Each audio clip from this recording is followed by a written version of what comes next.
En el nombre del Padre, del Hijo y del Espíritu Santo. Amén. Del Santo Evangelio según San Mateo. En aquel tiempo se acercaron a Jesús sus discípulos y le preguntaron: ¿por qué les hablas en parábolas?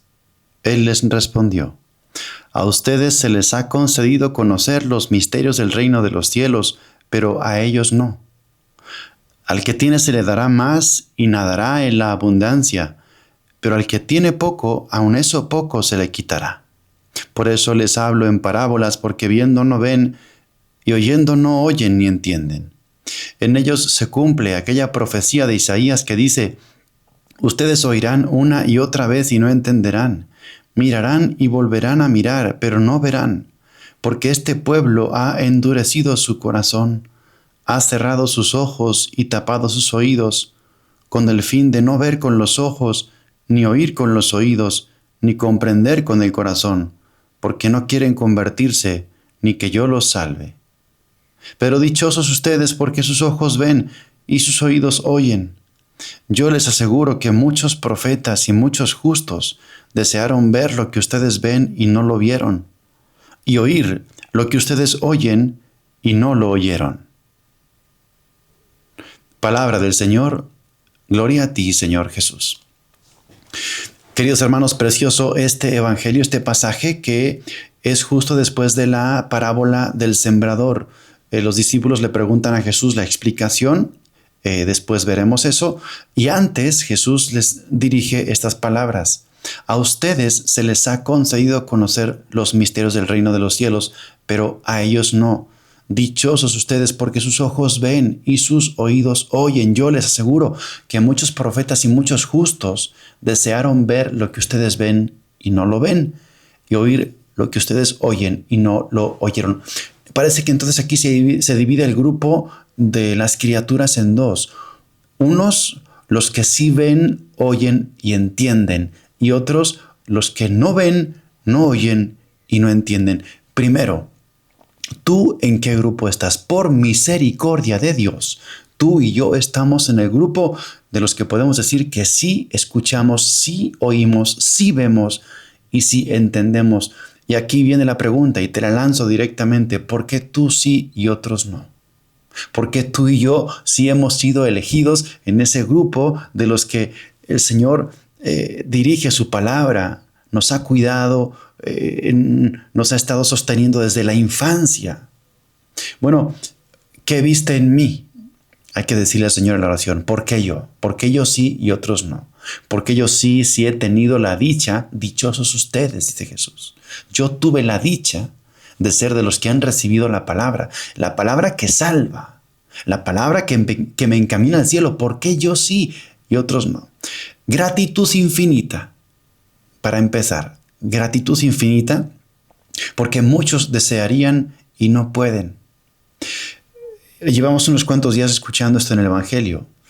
La gente que no tiene la suerte, la dicha, la elección y la predilección que tú y yo hemos tenido. Alguno que sea ateo, alguno que quiera creer, alguno que quiera sentir ese amor de Dios que tú y yo sentimos, nos podría decir: ¿por qué tú sí puedes y yo no puedo? A mí me toca escuchar gente que me dice eso: Padre, yo quisiera creer, yo quisiera sentir lo que usted siente, yo quisiera vivir lo que usted vive. Entonces, en primer lugar, hay un misterio de gracia, un misterio de elección por el que tenemos que estar profundamente agradecidos.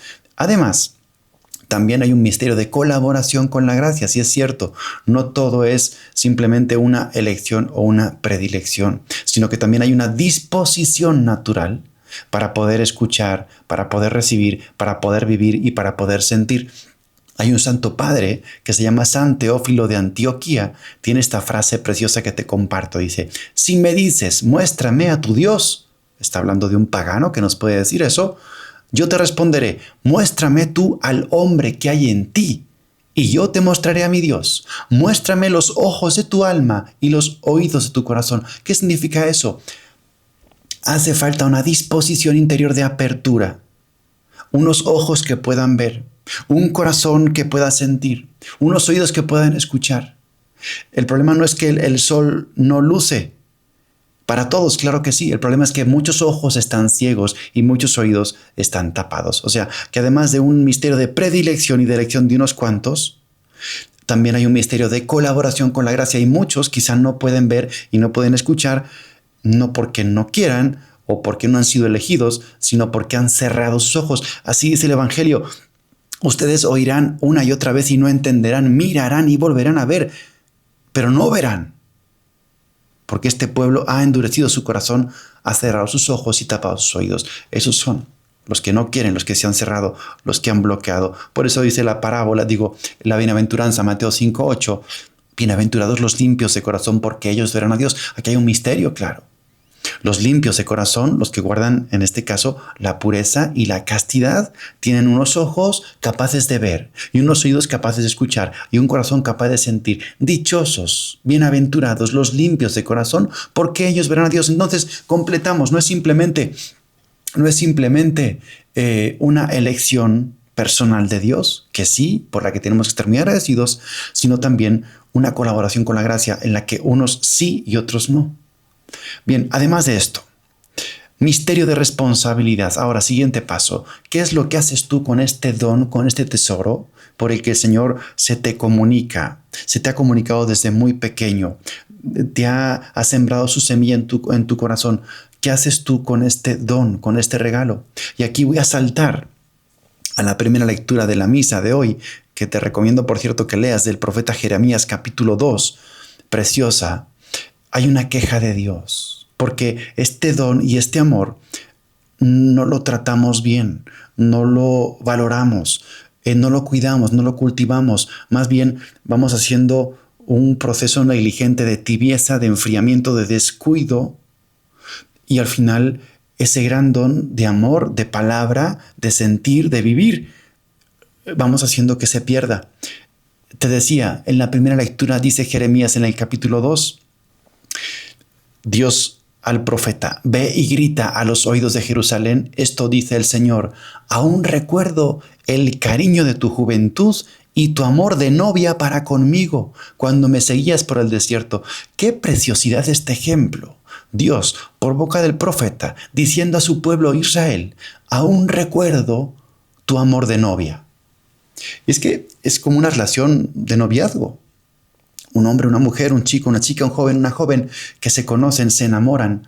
Así Dios con su pueblo, siempre intentando conquistar su corazón y darle un amor exclusivo para que el pueblo lo tenga todo en Dios, que no se haga otros ídolos, que no se vaya con otros. La Sagrada Escritura muchas veces hace esta referencia de un pueblo que es como una prostituta, que teniendo un amor precioso, bonito de su esposo, se va con otros. Algo así. Dios echa de menos, extraña nuestro amor de novia.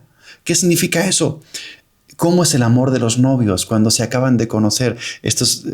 Quizá lo hemos sentido. Es un amor vivo, un amor ilusionado, un amor nuevo, con ganas de que llegue el momento de ver a la persona que se ama. Cada mensaje es una gran alegría. Cuentas los minutos hasta que vuelves a ver. Están las famosas mariposas en el estómago y los nervios. Así, con esa ilusión y con esa novedad, se aman los novios. Y así quizá fue nuestro primer encuentro con Dios. Recuerda cuando te convertiste. Recuerda aquel momento en el que te encontraste con el Señor por primera vez. Recuerda aquella vez cuando saliste de aquel retiro, cuando saliste enfervorecido con ese fuego de amor de Dios. Recuerda cómo le servías. Recuerda cómo ibas a misa. Recuerda cómo te entregabas al apostolado. Cómo defendías tu fe. Recuerda con qué fervor rezabas aquellos 2, 3, 4 rosarios al día. Recuerda con qué ansias esperabas la Santa Eucaristía cada día. Recuerda cómo ibas al Santísimo y no tenías reloj. Eran pocas las horas, aunque se pasase el tiempo entero. Yo creo que tú y yo hemos perdido ese amor de novia, como dice aquí Jeremías capítulo 2. Apocalipsis en el capítulo 2, versículo 4-5, también escribe a la iglesia de Éfeso, el apóstol San Juan, también movido por el Espíritu Santo, por Dios: conozco tu conducta, pero tengo contra ti que has dejado enfriar tu primer amor, que has olvidado el primer amor. Esto es precioso, es una flecha directa a nuestro corazón, hermanos. ¿Cómo hemos dejado enfriar aquel primer amor, aquella ilusión, aquel fervor, aquel fuego que teníamos cuando conocimos por primera vez al Señor? Nos puede pasar a todos. En nuestra vocación concreta también, en el camino que Dios quiere que recorramos para ir al cielo.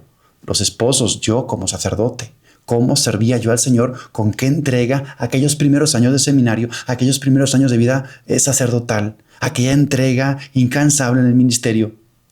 Por eso no dejemos enfriar el amor. Completemos el esquema del día de hoy con las lecturas. Primero, hemos recibido un gran don de Dios, por el que tenemos que estar profundamente agradecidos. No sabemos por qué nos ha elegido, pura misericordia de Dios. Segundo paso, ¿qué haces con este don? ¿Qué haces con este amor? ¿Cómo lo cuidas? No lo dejes enfriar. Que no entre la tibieza, que no entre el acostumbramiento. El ya no me dice nada, el me canso, el ya no quiero ir.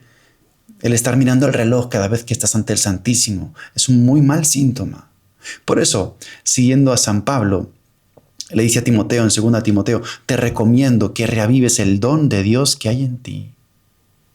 Te recomiendo que reavives el don de Dios que hay en ti. Hermano, no se trata de que estés pidiendo todos los días dones nuevos, ni dones espectaculares. Se trata de que los dones que tienes los estás dejando enfriar. Es como una brasa que has sacado del fuego, aún quizá está un poco rojita, pero poco a poco se va a ir enfriando por completo. Y se le va a ir el fuego del espíritu que tiene dentro. Te recomiendo que reavives el don que hay en ti. San Pablo, 2 Timoteo, capítulo 1, versículo 6. Hermanos, llamada fuerte. Y si te hace falta algún dato más, hay un temor, claro. Hay un temor. Dice el Evangelio que has escuchado, Mateo capítulo 13. Dice, Jesús, al que tiene se le dará más y nadará en la abundancia, pero al que tiene poco, aún eso poco se le quitará. Esto es espantoso y aterrador. Similar la expresión cuando dice Jesús, se les quitará a ustedes el reino de los cielos y se le dará a otros que sí produzcan sus frutos. Hermanos, no es simplemente que se está enfriando el don, es que como no lo cuides, Dios te lo puede arrebatar. Se les quitará a ustedes el reino de los cielos y se les dará a otros que sí produzcan sus frutos. Aquí tienes la explicación de esta palabra un poco misteriosa. Al que tiene se le dará más y sobreabundará en él. Pero al que tiene poco se le quitará aún eso poco que cree tener. Te pido que reavives el don que tienes en ti. Qué preciosa la palabra de Dios, hermanos, cómo nos invita, cómo nos empuja, cómo nos estimula para que agradezcamos en primer lugar el don infinito que Dios nos ha dado, lo cuidemos, lo valoremos, lo cultivemos y no lo dejemos enfriar. Que la Virgen Santísima nos recuerde siempre este santo compromiso y esta santa responsabilidad que tenemos los que hemos sido elegidos, seleccionados, privilegiados por la misericordia infinita de Dios. Y que no permita a nuestra Madre Santísima que nos enfriemos. Madre, todo menos que nos cansemos. Todo menos que nos entre esa tibieza terrible en el alma. Todo menos aquel enfriarse, aquel acostumbrarse a la gracia, aquel la misa ya no me dice nada, la oración ya me cansa, el rosario es aburrido. Que la Virgen nos proteja de ese mal, de la tibieza y del enfriamiento. Que así sea.